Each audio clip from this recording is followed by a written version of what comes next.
So we have another election coming up. Now I know it's not a big presidential election where everyone gets excited, but hey, midterms are good too. And as we start to get closer and closer to the actual election day, the ads kinda get meaner, nastier. But some of them go the other way, and they get cringier. So this is the one that caught my eye.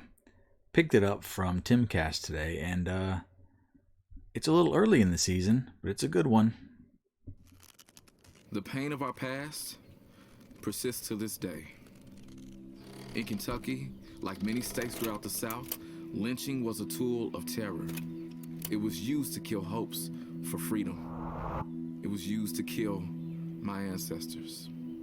Now, in a historic victory for our Commonwealth, I have become the first Black Kentuckian to receive the Democratic nomination for U.S. Senate. My opponent, the very person who compared expanded health care to slavery. The person who said he would have opposed the Civil Rights Act. The person who single-handedly blocked an anti-lynching act from being federal law. The choice couldn't be clearer.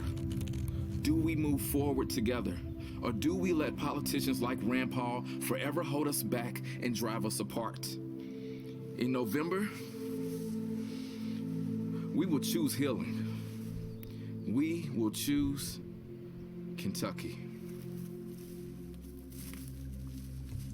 This is his statement. This is how he wants to introduce himself to the world. He's running for U.S. Senate, and he is playing a victim? It's an interesting way to do your campaign. So let's go through a couple of things that he said. We'll start up here at the top. Kentucky Democrat Senate candidate wears noose in new campaign. Ad criticizing Senator Rand Paul. Okay. So, one, wearing a noose. Who are you, Jussie Smollett? It's a weird imagery. And I'm not sure what you're looking for in your representative or leader, but someone who's just, I'm a victim, look at me, doesn't really portray strength, so that doesn't appeal to me. Maybe it does to you. Maybe this works. I'm not sure. So, Senator Paul had opposed a 2020 bill making lynching a federal hate crime out of concern that the broad wording would be abused to give harsh penalties for minor infractions. This is very, very important. When they introduced a bill for anti-lynching, it needs to be taken seriously. Lynching is a very serious crime. I'm not downplaying that even the smallest amount. And I think Rand Paul didn't either when he made the motion to block the way the bill was written. Now you go down here a little bit. It says the bill would cheapen the meaning of lynching by defining it so broadly as to include a minor bruise or abrasion, Senator Paul said of the bill at the time. Our national history of racial terrorism demands more seriousness of us than that. That is a fantastic quote. And he says it's serious, it should be taken seriously, and it demands the proper amount of seriousness. Now, I'm not joking around here. Now, terrorism or lynching, both, they're separate, and they can be at the same time. But legally speaking, they're separate, okay? Lynching is when a crowd or a mob doles out punishment outside of the judicial system.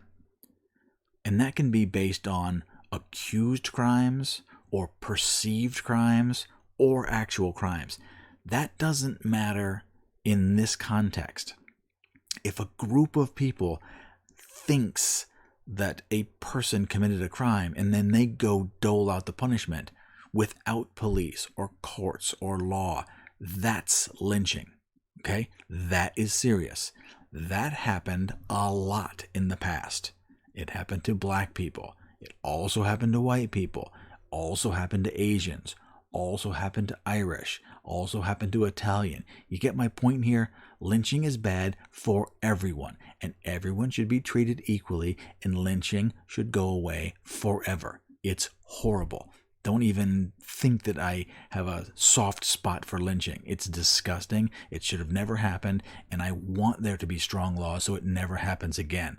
Hope I'm being very clear about that.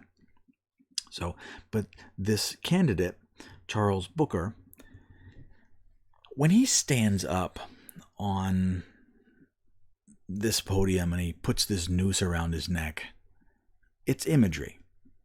Okay? He also used some imagery of the noose in front of the Capitol building.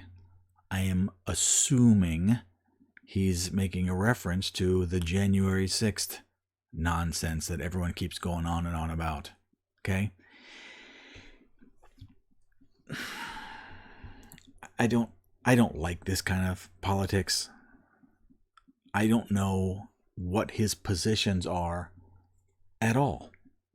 He didn't mention how he wanted to kind of fix this. He didn't mention any of his platforms. He didn't mention what he's done for the community. He didn't mention any of that. It's all, oh, Rand Paul is bad and I'm a victim. This victim stuff gets you nowhere in life. It just doesn't. And he should stop it. And he should start talking about how to fix things, how to make his community better. If there's a problem in Kentucky that Rand Paul isn't working on, then Rand Paul needs to be replaced by someone who can do a better job for the community. I'm not sure this guy's the right person, and I'm not sure that Rand Paul is doing a bad job. I don't live in Kentucky. I'm not going to vote in this election, so I don't care. But standing up there, putting a noose around your neck and going, I'm a victim, vote for me because I'm black. He didn't actually say those words, but I think that's what he was referring to. And lynching is a crime that affected everyone, and using that tactic to give people the feels, it's weak, it's lazy, and it's manipulative.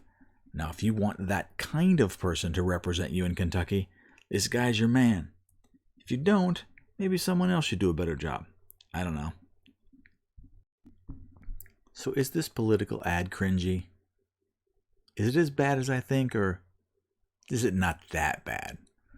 Either way, I don't think you could pay me enough money to put a noose around my neck and beg for votes. It just seems weird. Hey, but the political season's just getting started. It's going to get a lot weirder. Come join me for this ride. We're going to have fun with it.